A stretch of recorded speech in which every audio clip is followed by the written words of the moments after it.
దయచేసి సబ్స్క్రైబ్ చేయండి. నేను రాసిన స్టోరీస్ కి చాలా మెయిల్స్ వచ్చాయి. అందులో కొన్ని మెయిల్స్ ఓపెన్ చేసి చూస్తూ ఉండగా రాధిక అనే ఒక హౌస్ వైఫ్ మెయిల్ చేసింది. మీరు రాసిన స్టోరీలు చాలా బాగున్నాయి. మీ ప్రతి స్టోరీ నేను చదువుతాను. నాకు చాలా మూడు వస్తుంటది. మీ స్టోరీస్ చదివితే చాలా బాగా రాస్తారు. మీ లైఫ్ లో జరిగిన స్టోరీస్ అని అడిగింది. అవును, అవన్నీ రియల్ స్టోరీస్. నాకు లేదు, రియల్ గా జరిగిన స్టోరీస్ కాబట్టి రాస్తున్నాను. చాలా థాంక్స్, స్టోరీస్ చాలా బాగున్నాను అని చెప్పాను. రవి, మీ పేరేంటి అని అడిగితే తన పేరు రాధిక అని చెప్పింది. ఓకే, మీరు ఎక్కడ ఉంటారు అని అడిగితే రాధిక హైదరాబాద్ కొత్తపేటలో ఉంటామని చెప్పింది. రవి, చెప్పండి మీకేం కావాలని అడిగాను. అప్పుడు తను రాధిక, మీరు రాసిన ఫస్ట్ ఫ్యామిలీ స్టోరీ, మీ అక్క స్టోరీ చాలా బాగుంది అని చెప్పింది. రవి, థాంక్ యూ అని చెప్పాను. రాధిక, నాక్కూడా మీలాగా ఫ్యామిలీ మెంబర్స్ తో సెట్ చేయడం చాలా ఇష్టం, కానీ నాకు అన్నదమ్ములు ఎవరు లేరు చెప్పింది. రవి, ఓకే, మీ ఇంట్లో ఎవరెవరు ఉంటారు అని అడిగాను. మీకు పెళ్లయిందా అని కూడా అడిగాను. రాధిక, నాకు పెళ్లయి 5 సంవత్సరాలు అవుతుంది. నాకు 4 ఇయర్స్ బాబు కూడా ఉన్నాడు. మా ఇంట్లో నేను, మా ఆయన, మా బాబు మాత్రమే ఉంటాము. నాకు ఒక సిస్టర్ ఉంది. తను కూడా పెళ్లి 3 ఇయర్స్ అవుతుంది అని చెప్పింది. రవి, పెళ్లయింది అంటున్నావు కదా, మీ ఆయన ఉన్నాడు కదా దేడానికి అని అడిగాను. రాధిక, పెళ్లైన 1 సంవత్సరం వరకు బాగానే దేడు, కానీ ఇప్పుడు సరిగా పట్టించుకోవడం లేదు. నా ఫీలింగ్స్ ని అర్థం చేసుకోడు. కనీసం ఇప్పుడు నెలకొకసారి కూడా నన్ను దేడ్డం లేదని చెప్పింది.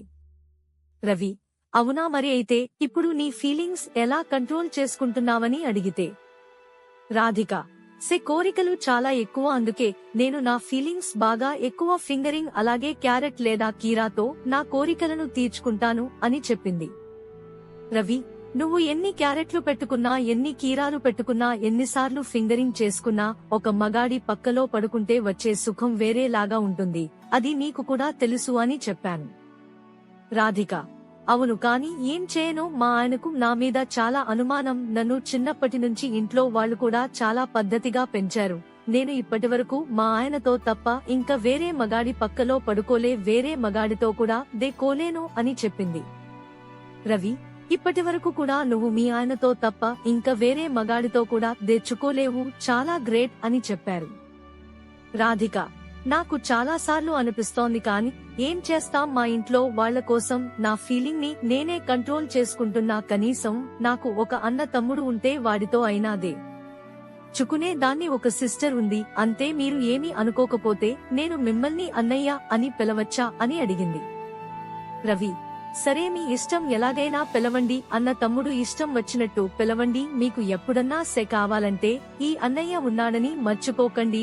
జీవితంలో ఎప్పుడు ఉంటాం, ఎప్పుడు పోతామో తెలియదు, కాబట్టి మీ ఫ్యామిలీ వాళ్ల కోసం ఆలోచించి మీ చిన్న సంతోషాలని దూరం చేసుకోకు. మీకు ఎప్పుడైనా సెక్స్ కావాలి అనుకుంటే ఎనీ టైం ఎప్పుడైనా మెయిల్ చే అని చెప్పాను. రాధిక, చాలా థాంక్స్ అన్నయ్య. నాకు మీలాగా రోజుకు ఒకరిని దెంగే వాళ్లతో చుకోవడం అంటే చాలా ఇష్టం అన్నయ్య. ఏదో ఒక రోజు ఖచ్చితంగా మీతో దేచుకుంటాను అన్నయ్య అని చెప్పింది. రవి, చాలా థాంక్స్ చెల్లెమ్మ అని చెప్పాను. నువ్వు కనుక నాతో దేచుకుంటే, వేరే మగాడి పక్కన పడుకుంటే ఎంత సుఖం ఉంటుందా, ఎన్ని రకాలుగా దేతారా అని చాలా ఎక్సైట్మెంట్ గా ఉంటుంది చెల్లమ్మ అని చెప్పాను. నువ్వు ఒక్కసారి నాతో దేచుకుని చూడు చెల్లమ్మ, లైఫ్ లో మర్చిపోలేవు అని చెప్పాను. రాధిక, నువ్వు అలా చేస్తేనే నాకు మా వస్తుంది అన్నయ్య. పూ దగ్గర రొచ్చు అయినది అన్నయ్య. నాకు ఒక సిస్టర్ ఉంది కదా అన్నయ్య, దాని చాలా బాగుంటాయి. నాకు మా చెల్లితో ఒకసారి చేస్తే అన్నయ్య ఏం చేస్తే అర్థం అవ్వట్లేదు. అలా అడిగితే తను ఏమని అనుకుంటుందేమో అని చాలాసార్లు భయంగా ఉంది. తన చూశాను, చాలా బాగున్నాయి. ఒక్కసారైనా తంతా చేస్తే అనిపిస్తుంది అన్నయ్య అని చెప్పింది.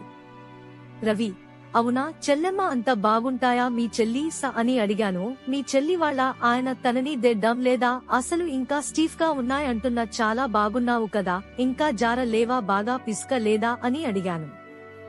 రాధిక, ఏమో అన్నయ్య దెంగుతాడేమో తెలియదు, కానీ నాకే తనను చూసి చాలాసార్లు చేసినట్లు అనిపించింది. రవి, మీ చెల్లి సళ్ళు సరేగాని చెల్లమ్మ, నీ ఎలా ఉన్నావు, మరి మీ ఆయన బాగా పిసికాడా లేదా? రాధిక, నా కూడా చాలా బాగా ఉన్నాయి అన్నయ్య. మా ఆయన పిస్టడం కాదు కదా, వాటి వంక కూడా చూడడు. రోజు రాత్రి బాబు పడుకున్నాక టీ షర్ట్ ప్యాంట్ వేసుకుని మా ఆయన దగ్గరికి వెళ్లి పడుకుంటే, ఏంటి ఎక్స్పోజ్ చేస్తున్నావా, ఇంట్లో చిన్న పిల్లోడు ఉన్నాడు, వాడి ముందు బాగోదు అని చెప్తాడు అన్నయ్య అని చెప్పింది.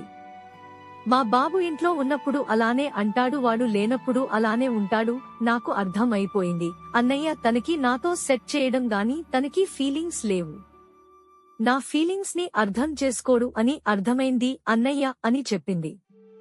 నేను తనని ఎంత టెంప్ట్ చేసినా కూడా తనసు గట్టిగా అవ్వదు అన్నయ్య అని చెప్పింది. రవి: ఓకే చెల్లెమ్మ, ఇంకా నువ్వు మీ ఆయనతో సుఖపడలేవు ఎలాగో కాని, నీకు నచ్చిన వారితో ఎవరితో ఒకరితో నీ లైఫ్ ఎంజాయ్ చేసుకో. అలాగే నీకోసం ఎప్పుడు వెయిట్ చేస్తూ ఉంటాను చెల్లెమ్మ, నేను పిలుపు కోసం.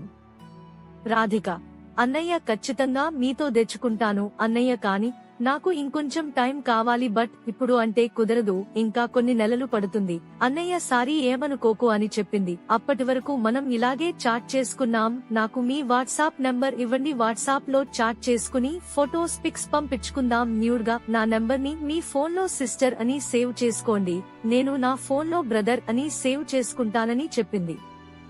రవి: ఓకే చెల్లెమ్మ అని చెప్పి తనకి నా వాట్సాప్ నంబర్ ఇచ్చాను. తన రోజు నాకు వాట్సాప్ లో చాట్ చేస్తూ న్యూడ్ ఫిక్స్ పెడుతుంది వాళ్ళ ఆయన ఆఫీస్ కి వెళ్లగానే. ఇది ఫ్రెండ్స్ స్టోరీ. చాలా మంది ఆడవాళ్లు వాళ్ళ భర్తలతో సుఖం లేని వాళ్ళు ఎవరైనా ఉంటే పైన ఉన్న నా మెయిల్ ఐడి, ఇన్స్టాగ్రామ్ ఐడిని హాయ్ అని పెట్టండి. అమ్మాయిలు, ఆంటీలు ఎవరైనా సరే, అలాగే చాట్ కావాలనుకునే వాళ్ళు కూడా మెసేజ్ చేయండి. నా మెయిల్ ఐడి, నా ఇన్స్టాగ్రామ్ ఐడి స్టోరీ స్టార్టింగ్ లో ఉంది చూడండి ఫ్రెండ్స్. మీ యొక్క ఫీడ్బ్యాక్